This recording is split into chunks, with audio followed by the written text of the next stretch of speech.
This is the VOA Special English Agriculture Report. A beetle invasion in the United States has killed at least 20 million ash trees. The invasion of the emerald ash borer was first discovered near Detroit, Michigan in 2002. Experts believe the small green insects arrived in the 1990s in shipments of goods from China.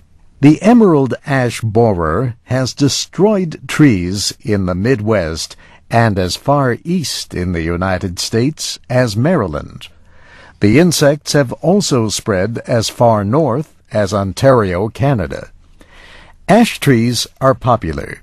They grow well in heavy clay soils, and they can survive ice storms well. They produce many leaves, so they provide shade protection from the sun. And in the fall, the leaves turn a beautiful gold and purple. Ash trees can resist many diseases, but they cannot resist the emerald ash borer. It lays eggs on the bark. Then the young larvae drill into and feed on the inner bark. This harms the ability of the tree to transport water and nutrients. The insect is attacking tree farms and can also spread when logs and firewood are transported. The United States Department of Agriculture is working to save the ash tree. So are agriculture departments and university extensions in a number of states. In some places, farmers are using detection trees. These have an area where bark has been cut away. The area circles the tree and is called a girdle. The girdling process weakens the trees.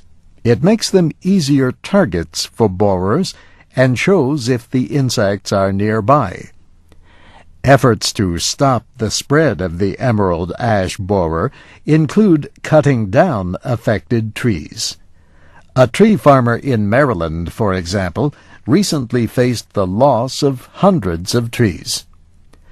There are worries that the ash tree might disappear unless the invasion is controlled.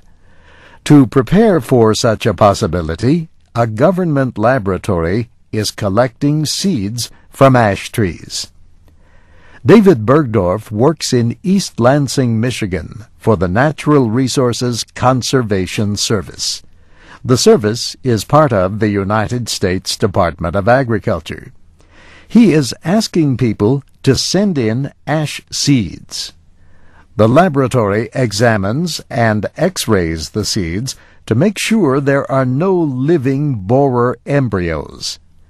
The best seeds are then sent for storage in a seed bank in Fort Collins, Colorado. There they are dried and frozen at the National Center for Genetic Resources Preservation. Should the seeds ever be needed, the hope is that scientists might someday develop an ash tree that could resist the little green attackers. And that's the VOA Special English Agriculture Report, written by Geraldine Watson. I'm Steve Ember.